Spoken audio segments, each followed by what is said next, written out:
En esta ocasión estudiaremos las propiedades físicas de los materiales. Estas propiedades se pueden dividir en dos grupos, cualitativas y cuantitativas.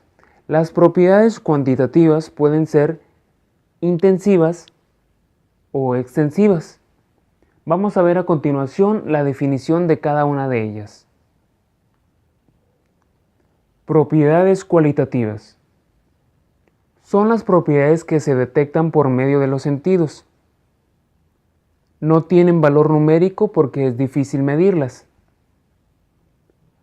Algunos ejemplos son color, olor, sabor, forma, textura, tamaño y estado de agregación, sólido, líquido o gaseoso. Propiedades cuantitativas. Son las propiedades a las que podemos asignarles un valor numérico utilizando unidades de medición específicas. Se miden con la ayuda de instrumentos de medición y observación. Algunos ejemplos son masa, volumen, densidad, temperatura de ebullición y la solubilidad. El uso de instrumentos de medición ayuda a dar exactitud y confiabilidad a las mediciones que realizamos. Los instrumentos de medición deben calibrarse, es decir, ajustarse a un estándar para asegurar la calidad y exactitud de su medición. Al hablar de las propiedades químicas de un material, nos referimos a dos conceptos básicos: la reactividad de los materiales, que es cómo afecta un material ante la presencia de otro, y la estabilidad de los materiales. Es donde se mide qué tanto tiempo un material se mantiene sin sufrir cambio estructural alguno. Esto dependerá en muchos casos no solo del tiempo, sino de las condiciones ambientales a las que esté sometido dicho material. Algunos ejemplos de propiedades químicas son la oxidación y la corrosión. Uno de los factores que limitan de forma notable la vida de un material es la alteración química que puede experimentar en procesos de oxidación y corrosión. Oxidación. Se dice que experimenta una reacción de oxidación cuando un material se combina con el oxígeno, transformándose en óxidos más o menos complejos como se muestra en esta imagen.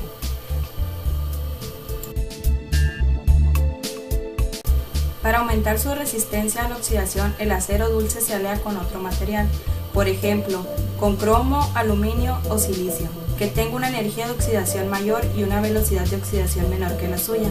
En este caso, el material añadido se oxida primero debido a su mayor energía de oxidación.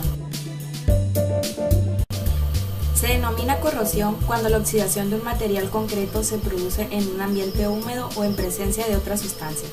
La corrosión no se verifica de una manera uniforme, sino que existen determinados puntos del material donde el ataque es mayor. Las propiedades mecánicas estudian el comportamiento de los materiales ante las fuerzas que actúan sobre ellos. Vamos a ver, antes que nada, sobre algunos de los tipos de esfuerzos que pueden aplicarse a los materiales, los más comunes que vamos a estudiar en este curso. A un objeto podemos ponerle un peso encima, tirar de él, doblarlo, retorcerlo. Cuando realizamos estas acciones, le estamos aplicando fuerzas. Si no hacemos las fuerzas, no podemos hacer estas acciones. Como ejemplo, las aspas, las hélices de este helicóptero y el eje sostienen el peso del helicóptero en sí mismo y también de este tractor que está transportando, y los cables de los que cuelga el tractor también deben soportar el peso del mismo. Lo mismo sucede con esta locomotora que está siendo transportada a este barco. Estas riendas que tiene deben sostener muchos miles de kilos que pesa esta locomotora. Las alas del avión reciben el peso del fuselaje, del cuerpo del avión cuando está volando, y el tren de aterrizaje, las ruedas deben soportar todo el peso del avión cuando éste está en tierra. Cuando estiramos un objeto, le estamos realizando un tipo de esfuerzo. Cuando hacemos esta acción con las dos manos, sostenemos una varilla, y este esfuerzo se llama esfuerzo de tracción. Cuando tiramos hacia afuera esta varilla, estamos traccionándola. Aquí vemos cómo se puede sentir el esfuerzo de tracción. La persona del medio siente el esfuerzo de tracción que le hacen a sus brazos cuando las otras dos personas tiran cada una en el sentido contrario y hacia afuera. Este es el esquema de un objeto sometido a esfuerzo de tracción.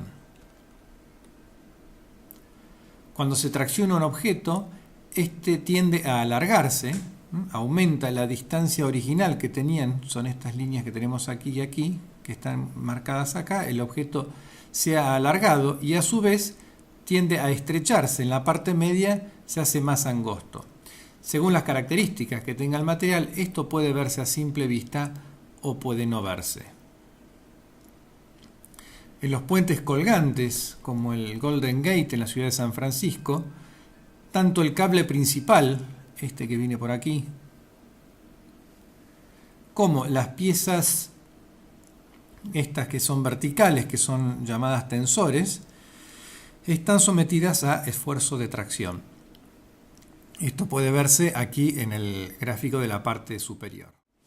Vamos a ver otro tipo de esfuerzo. Cuando apretamos un objeto, le estamos realizando otro tipo de esfuerzo. Ese esfuerzo se llama esfuerzo de compresión. Cuando empujamos hacia adentro, este objeto lo estamos comprimiendo. En este caso, el chico que está al medio siente el esfuerzo de compresión en su cuerpo cuando los otros dos hacen fuerza hacia él en sentido contrario cada uno. Este es el esquema de un objeto sometido a esfuerzo de compresión y aquí podemos ver cómo una pieza sometida a esfuerzo de compresión tiende a acortarse, o sea, pierde el largo y a ensancharse en la parte media. Esto a veces se puede observar a simple vista, pero en la mayoría de las veces esto no ocurre. Si bien el objeto está sometido a esfuerzo de compresión, no lo podemos llegar a apreciar. Cuando doblamos un objeto, le estamos realizando otro tipo de esfuerzo. Este tipo de esfuerzo se llama esfuerzo de flexión. Cuando empujamos una barra hacia adentro, con los pulgares, estamos flexionándola. Lo que uno puede apreciar, digamos, con un lenguaje más común, es que la estamos doblando. En este caso, el peso de los tres chicos está siendo descargado al medio de este banco, ejerciendo un esfuerzo de flexión en su interior. Este banco, por más que no lo vemos, está resistiendo el esfuerzo que hace, la tendencia a doblarse que tiene por el peso de los tres chicos. Este es el esquema de un objeto sometido a esfuerzo de flexión. Dos triángulos aquí en los extremos, que sería donde está apoyado el objeto, y una fuerza en el medio. Vamos a ver qué pasa dentro de un objeto cuando se lo somete a esfuerzo de flexión.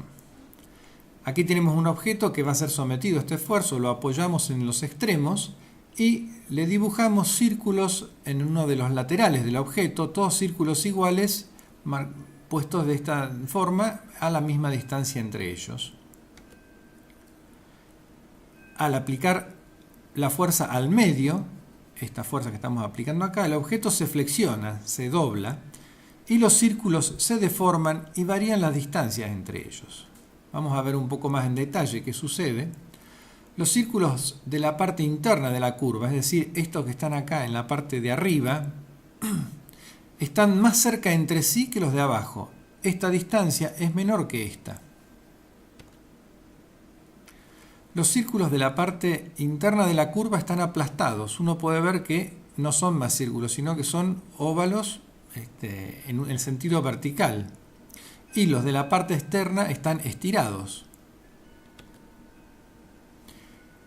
La parte interior de la curva hasta la línea media está sometida a un esfuerzo de compresión. Al comprimir una pieza, pierde distancia. Entonces podemos ver que todos los puntos de esta parte superior de la pieza se han achicado su distancia, por eso los círculos se han comprimido.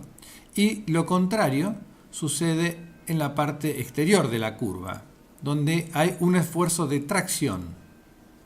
Por eso es que los círculos se han estirado. En la parte media del objeto los círculos no variaron su distancia ni su forma. Esto significa que en la línea media, en el eje longitudinal de la pieza, no hay esfuerzo.